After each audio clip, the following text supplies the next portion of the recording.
What's going on, Hancock County? Mitch Gibson here with the Inside Hancock County podcast. We're going virtual with this one. I've got a familiar face to the community, to the Hancock County community, hopefully start to become a little bit more familiar for you guys. Before we get in the show and introduce her, I wanted to first off start by thanking my sponsors. We are inside the Realty Group Studios. Thanks to my friends at Remax, Hart Sumeyer, Mark Dudley, and Sue Mize for allowing me to put together this awesome studio we've got inside their Remax office just off of State Road 9. And also thank you to Andrea Mallory and her staff over at the Hope House and Hope House Thrift Store, just off of Pearson Street down State Road 9 next to Dave's Meat Market's kind of the best way to kind of put that. If you have any used clothes, any non-perishable food items that you wanted to drop off over there, we're in great need of anything that you guys can donate, especially going into the holiday season. So to get back into the show here, wanted to introduce my new guest, Katie Ottinger from the Hancock County Community Foundation.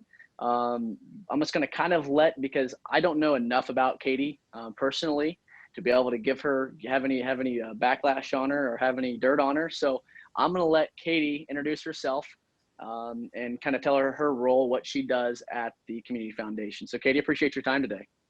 Yeah, sure. Thanks, Mitch. I'm glad to be on today. So a little bit about me. I'm born and raised Hancock County, graduated from Greenfield Central High School. So really, it's really awesome to be able to work in my community with the Hancock County Community Foundation. It's a great job. We do a lot of great things. And I am the Community Investment and Grants Officer there. So I oversee our nonprofit grant making and programming. And it's a really humbling job to have, a really uplifting job to see the good work that our nonprofits do in the community on behalf of our neighbors who are in need. And it's really great to be able to play a small part in supporting their work. Gotcha. So I appreciate the introduction there. So to help our listeners become a little bit more knowledgeable about yourself, I'm going to steal a question from a podcast that I was on last week for him to get to know me a little bit better. But to help our listeners in Hancock County get to know you a little bit better, first question: are you an iPhone or Android user? I have an iPhone, but I can't say that I'm incredibly techy. It's just kind of what I ended up with. It's just picked one. I don't really have a great reason why I picked it, but it works for me. That's awesome. Do you have any cats, dogs, or do you have a favorite animal? Yeah, we have a couple dogs. My husband and I have a couple dogs. One is a Shih Tzu named Harry, and the other one is they told us she's a Beagle Chihuahua mix, but I think she's got a lot going on in that gene pool.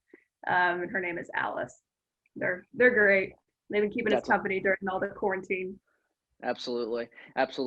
One more question before we kind of get into it a little bit. The last one that I've got for you is, you've put yourself in a great position, not only in the role that you're at, but also the role in the community. People don't understand how great the community really is when it comes down to it. That's why I love this show, because we actually get to dive into actually what our community is made up, and the business owners and people that are behind it, whether it's executive directors, people like you, or just all around leaders in the community. And I would commend you on being one of those people that helps to make the community go around. So I guess kind of what's led you in the position that you're in. What would you say the biggest thing that's put you in your position? Do you think it was skill, or do you think luck? Two of those go around the world. We all fall into luck and we all fall into skill. What's been the biggest thing that's led you into your position? Hey, you gotta be proud about yourself. Wow, that's a tough one, Mitch. It's got to be a combination. You're right. Maybe Absolutely. Luck, maybe fortune, divine intervention, whatever you want to call it. I would like to think I have some skills that I've brought to the game as well, but I think it's always a combination of both to bring you to where you're at. I studied journalism in college, so went to school thinking I was going to write for a newspaper. I started college in 2008 during the Great Economic Recession, and so that was an interesting time to think I was going to go into journalism. And through a series of internships through that, got into kind of working with nonprofits and in that field, and actually did an internship with another community foundation then, and kind of learned what that was about. And then in a roundabout way, ended up at the Hancock County Community Foundation. Prior to that, I'd been working downtown Indianapolis, commuting back and forth, living in Greenfield. And after doing that for a few years, I was really kind of trying to think what the next step for me would be, where it was a place that I felt like I could, really make a difference. And decided that I kind of wanted to keep my eyes open for jobs in my hometown where I could, do something active to really help continue the positive trajectory that our community is on. And happened to get in touch with Mary Gibble, Community Foundation, and the rest is history, I guess. No, I totally get it. I think the same. How I answered that question was, a little bit of luck, a little bit of skill, because you're right. I didn't feel like I found. I didn't think skill took me to be in the insurance business, but it's where I landed. But it was kind of the luck of the draw. But at the end of the day, it was kind of some skill. I was great with communicating. I'm great with talking. So it was like lucky / skill. Plus, you didn't want to say like, yeah, it's because I'm the best insurance agent in the world. You know what I mean? So it's a great question. I like that. It kind of breaks through a little bit to kind of get to know who you are as a person. So I appreciate the answer. And I stole those from a buddy of mine, Jason Cass, who has a podcast over in Illinois. With kind of backing off a little bit of who you are. We'll get some more questions about that, but moving forward into the career, into the world that you're in. I know we kind of have a little bit of, you kind of just told us a little bit of your backstory to where it got you into the role that you're in. So bringing us up to par, kind of with the community foundation, in regards to the community, what do you see some of the biggest or the toughest and challenging times are for the community on the non-for-profit side, and how is the community foundation able to help those not-for-profits and businesses grow? Yeah, probably my answer to that would have been different 9-12 months ago than it is now. But in the COVID-19 era that we're in, it has brought some new challenges, and I think it's maybe put a magnifying glass on challenges that maybe were there but are now bigger in this world of pandemic and economic strife. So with that, nonprofits, obviously, especially basic needs nonprofits, have seen a higher volume of need from people in the community. And, a lot of times their resources were already maxed out in quote unquote normal times. So when you add this layer on there, it's really testing their capacity to help. So we see that, and then layered on top of that, being a nonprofit, obviously they're not in it to make money, right? So keeping their organization solvent is always a challenge, and even more so now when they can't hold in-person fundraisers that they rely on for those operating dollars that they need. Maybe there's been some revenue generating programming that they've had to cancel or back off on because of restrictions related to COVID-19. So those are some of the things that we're seeing specific to nonprofits and their operations. So a way that we've tried to step in and do our part to help that is through launching the Heart for Hancock Community Relief Fund. We started that in March, kind of at the onset of the pandemic. And we've used that to kind of make some quick response grants to areas that were, highly affected kind of at the beginning. So rent utility assistance, food insecurity, senior child welfare. We were able to execute some quick dollars there. And now that we've kind of gotten more into that rhythm and getting further along into this crisis, we've also been executing some operating grants to our nonprofits who have lost revenue because of COVID-19. So those are some of the ways we've been trying to support them. It's a tough time, and it's amazing the resilience that they show through this, and the passion and the tirelessness. It's just amazing. We're fortunate to have the leaders that we do in this community. Yeah, so going into how for those fundings and for Heart for Hancock, for example, because I think I talked to Emily Weatherington about this about maybe right when it launched. Yeah. What's the best way? And if anyone, if you want to go back, people want to go back to that episode. I think that was, I would lie to you if I told you what episode that was. It's in the teens. But Emily Weatherington was on, kind of explaining this a little bit. So kind of reiterating that. What's the best way if people wanted to give back, whether that was for a different not-for-profit? Give us that process, the selection process. If they have one that they really like, or even starting one, what does that look like for the donors or for anybody out there that wants to donate to the community? Sure. Obviously, if the donor has a nonprofit, specific nonprofit that is near and dear to their heart, we'd encourage you to donate directly to them. And most of them have options on their website where you can do that, or would obviously accept cash, check donations through mail, or maybe even drop off at their office if their office is open. If donors are interested in kind of supporting this holistic relief effort through COVID-19, Heart for Hancock is a great way to do that through the Community Foundation. We anticipate carrying this funding into 2021 for nonprofits as our community continues to recover. We certainly don't expect COVID-19 to go away and everything to change on January 1st of 2021. So we are really going to be in it for the long haul to help our nonprofits recover through this. So we obviously very grateful for any donations from the community to help us to do that. We have an online system that can accept donations, and our office is open Tuesday through Thursday now, from 8 to 4 for anybody who would like to come in and drop off donations. We'd be grateful, and our nonprofits are grateful as well. That's awesome. Now, I guess kind of going into or staying with the foundation, what's your guys' mission? What's the big mission behind the Hancock County Community Foundation? And I know there might be some little bit of transition phase right now, because with me being the board president at the Hope House, we just started doing our strategic plan, or getting a strategic plan put together. You guys are doing the same. What's kind of the main mission there with the Community Foundation? Yeah, so we are, oh gosh, I think 27, 28 years old now. So we've been growing a lot, especially recently. And with that, have kind of branched out into some more community leadership roles than maybe we had previously. So I think people kind of see us getting more involved in things like that throughout the community.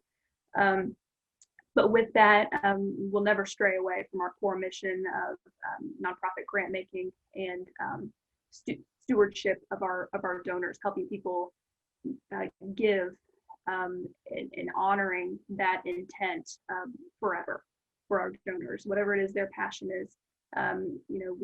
We can make that happen through the permanent idea of endowment, that we can carry on that legacy for them and help them even when they are not here.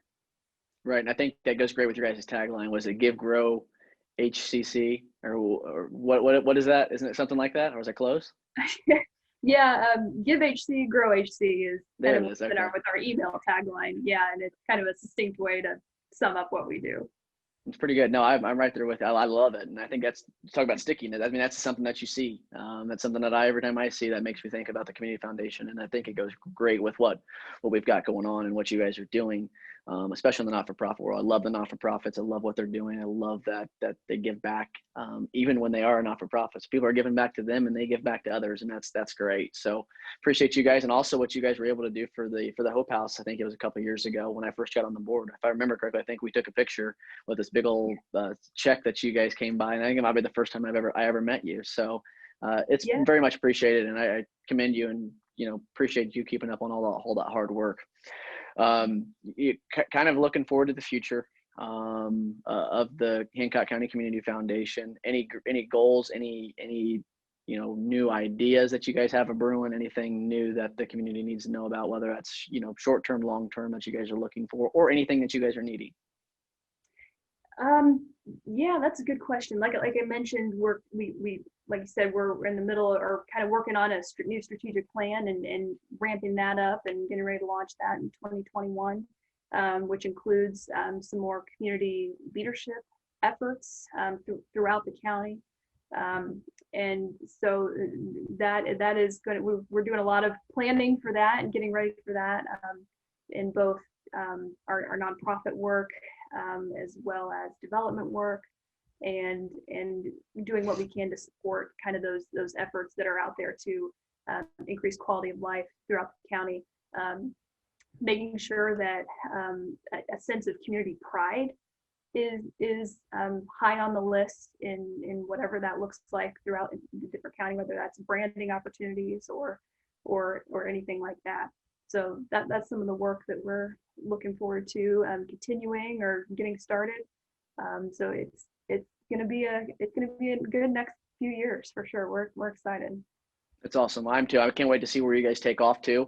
And like I said to Emily, and obviously to you too, if there's anything I can ever do for you guys, whether it's on this side or insurance or just being an advocate to help anytime, let me know. That's the communities people that go around and help and put back and give back to those people and the residents of the Hancock County community. So commend you and kudos to you for doing that. Getting back to a little personal here while we kind of wrap things up. A couple things I always ask guests leaving the show, kind of some of their favorite things, and kind of gives the audience again a little bit better of an idea of who you are. That's kind of the whole aspect behind the show, is to help our listeners and help the community know who our leaders are and some fun things about them. So for you, first question I ask, going towards the end of the show, well, you got a favorite local restaurant that you like to enjoy? Oh yeah. Oh gosh, it's hard to narrow it down to one. We have several really good ones. I'd say my husband and I try to get to Grigsby Station as often as possible. We really enjoy the atmosphere and the local food they have going there. But if I could name two, we also really love Carnegie's for a special night out too. Well, I can tell you right now, that you're the probably third or fourth person maybe that said something about Grigsby's. I thoroughly enjoy it. So if Chris Baggett, if you're out there listening, I need you on the show, because you're obviously a pretty popular human being that loves this. So, I'm going to put him on the spot. I've met the dude maybe once or twice. He probably doesn't know me from the wall in this building. But Chris Baggett, or if anyone knows Chris Baggett, I'd love a warm introduction. I need to get him on the show. Maybe we can do some taste testings or something, but come on. I need, if I got 3 or 4 people putting you out there, I need to get you in. So appreciate that. Next question, favorite color? Oh, I like silver. I have a silver car. It's just a nice, sleek, clean looking color. Nice. So I'm starting to get, I'm only 30 years old. I'm starting to get a little bit of silver in my hair. So we'll just go with that theme. All right, silver it is. And gray is one of my, I feel like I wear gray 5 out of the 7 days a week, and that's just how I am. House walls are gray, studio walls are gray, chairs are gray. It is what it is. Couple more questions. Last 2 here. First one, favorite ice cream flavor? Oh man, you know what? A lot of times I like to try new things. Like, well, if I've had that, I like to branch out and try different flavors. But if there's a chocolate peanut butter ice cream option there, that's what I'm going for. You had me on the peanut butter. I'm not a big chocolate fan. I don't really like chocolate too much. Yeah, I know. I'm human, but I promise you, I don't know what it is. I'm just not a big sweets guy. Everybody thinks I'm crazy when I don't really like birthday cake, but that's just how I am. Well, it is, but it isn't, because everybody eats it and it looks so good. It smells so good. I don't know. It just, the sugar, I guess, gets to me. But yeah. Last question, kind of a serious question, I guess. And I haven't asked this question in a long time, and I'm pretty disappointed I haven't, because I think it really does hit home to a lot of people, especially the younger generation. Trying to hit them with some knowledge and some motivation. But for the younger generation, going through your career, where you're at now, if you could give any piece of advice to someone going through high school, middle school, maybe even in college right now, as they're looking for their next step in their life or their career, what would be some great advice that you could give them? Yeah, that's a great question. I think about that a lot, kind of how I've ended up where I'm going to be, because I remember, talking to people as I was going through school, and they'd say, yeah, I never had any idea I would end up in XYZ career. And I think about that. I don't think there are too many kindergartners on career day who say, yeah, I'd really like to work in philanthropy. It's just not something that you really think of like that. So I'd probably just encourage, younger kids or high school kids even to maybe just talk to family and friends kind of about what they do and why they enjoy it, and just be open to kind of where life takes you. You don't have to have to pigeonhole yourself into anything. And I think it speaks to the value of transferable skills. If you go to college to study one thing, it doesn't mean you're necessarily going to do exactly that.